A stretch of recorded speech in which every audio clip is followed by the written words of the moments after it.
चला, आज आपण नाओकी उरासावा यांच्या मॉन्स्टरच्या जगात शिरूया. ही एक अशी गोष्ट आहे जी आपल्याला एका नैतिक वादळात घेऊन जाते. विचार करा, एक चांगला, योग्य निर्णय तोच एका भयानक राक्षसाला कसा काय जन्म देऊ शकतो. चला तर मग सुरू करूया हा थरारक प्रवास. या कथेची सुरुवातच एका अशा प्रश्नाने होते जो आपल्या सगळ्यांना विचार करायला लावतो. खरंच प्रत्येक माणसाचं आयुष्य तितकंच महत्त्वाचं असतं का? या एकाच प्रश्नाभोवती डॉक्टर केन्झो तेन्मा यांचं अख्खं आयुष्य आणि त्यांच्यासमोर उभं ठाकलेलं संकट फिरतं. तर कथेचा पहिला भाग, एका सर्जनची आणीबाणी. इथे आपण भेटणार आहोत डॉक्टर केन्झो तेन्मा यांना आणि पाहणार आहोत की त्यांचं आयुष्य, त्यांचं जग एका मोठ्या वादळाच्या किती जवळ येऊन पोचलंय. वेळ आहे 1986 सालची जर्मनी. डॉक्टर केन्झो तेन्मा हे काही साधेसुधे डॉक्टर नाहीयेत. ते आहेत एक ब्रिलियंट न्यूरोसर्जन, जणू काही एखादा कलाकार ज्याची बोटं मेंदूवर शस्त्रक्रिया करताना अक्षरशः चमत्कार घडवतात. त्यांचं भविष्य एकदम उज्ज्वल आहे आणि संपूर्ण हॉस्पिटलमध्ये त्यांच्या नावाचा दबदबा आहे. पण इथेच संघर्षाची पहिली ठिणगी पडते. एका बाजूला आहे डॉक्टर तेन्मा, ज्यांचा ठाम विश्वास आहे की प्रत्येक जीव पवित्र आहे, समान आहे.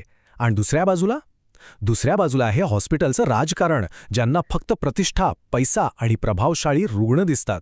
या दोन विचारांमधली लढाई आता शिगेला पोचली होती. आणि सगळ्यात धक्कादायक गोष्ट काय माहितीये? हा विचार फक्त हॉस्पिटलच्या डायरेक्टर्सचा नव्हता. सगळी माणसं समान नसतात, हे शब्द होते चक्क तेन्माच्या होणाऱ्या बायकोचे, इवा हेनमनचे. म्हणजे बघा, हा त्यांच्या आदर्शांवर केलेला किती मोठा आणि थेट हल्ला होता. आणि आता येतो तो क्षण, तो एक निर्णायक क्षण, जिथे एका निर्णयामुळे सगळं काही कायमचं बदलून जाणार होतं. इथूनच कथेला एक असं वळण मिळतं जे अनपेक्षित तर आहेच, पण भयानक सुद्धा आहे. एका रात्रीची गोष्ट. हॉस्पिटलमध्ये अचानक एकच धावपळ उडते. कारण लिबर्ट कुटुंबावर झालेल्या हल्ल्यातून वाचलेली 2 लहान मुलं, जुळी भावंडं तिथे आणली जातात. त्यातला जो मुलगा आहे योहान, त्याची अवस्था खूपच नाजूक आहे. त्याच्या डोक्यात गोळी आहे आणि वेळ अक्षरशः हातामधून निसटून चालली आहे. एकीकडे योहान मृत्यूशी झुंज देतोय आणि दुसरीकडे त्याची बहीण आना पूर्णपणे धक्क्यात आहे, सुन्न झालीय. आणि तिच्या तोंडून फक्त 2च शब्द बाहेर पडतायत, त्याला मारा. हे काही लहान मुलीचं बडबडणं नाहीये, तर हे भविष्यात येणाऱ्या एका मोठ्या भयानक वादळाची पहिली खूण आहे. तर बघा आता परिस्थिती काय आहे. डॉक्टर तेन्मा ऑपरेशन थिएटरमध्ये आहेत, त्या लहान मुलाला वाचवण्यासाठी अगदी तयार. आणि त्याचवेळी फोन वाजतो. शहराचे महापौर हॉस्पिटलमध्ये आलेत आणि डायरेक्टर हेनमनचा सरळ आदेश आहे, त्या मुलाला सोडा आणि महापौरांवर ऑपरेशन करा. आता तेन्मासमोर धर्मसंकट आहे. एकीकडे आहे एक लहान मुलाचा जीव आणि दुसरीकडे त्यांचं करिअर. त्यांनी काय निवडलं? त्यांनी निवडले त्यांचे आदर्श आणि त्या मुलाचा जीव. पण म्हणतात ना, प्रत्येक चांगल्या कामाचं फळ चांगलंच मिळेल असं नाही.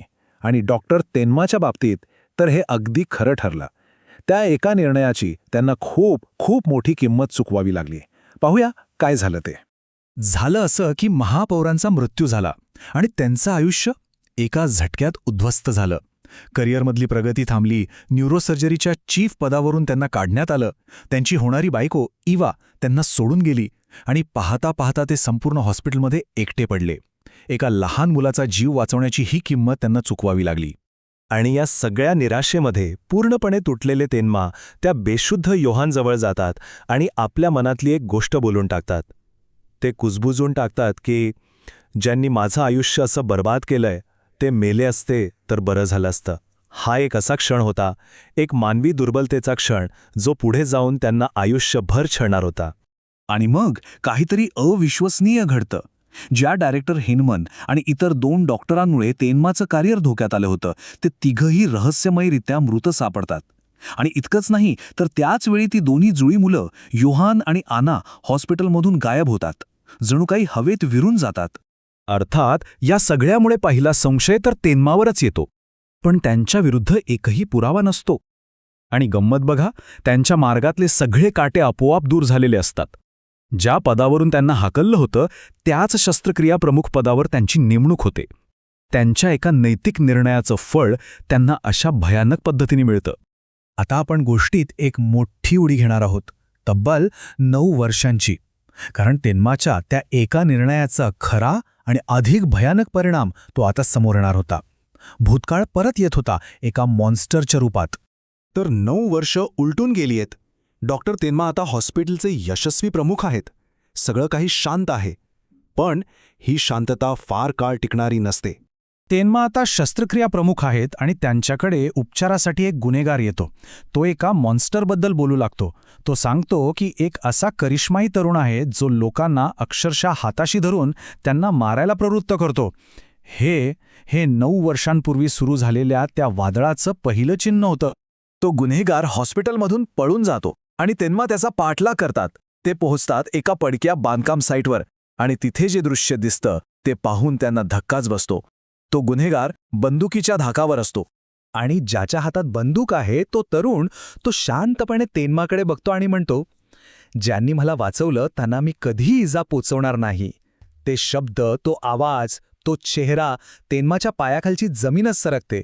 कारण तो दुसरा तिसरा कोणी नसून तोच मुलगा असतो योहान, ज्याला त्यांनी 9 वर्षांपूर्वी वाचवलं होतं.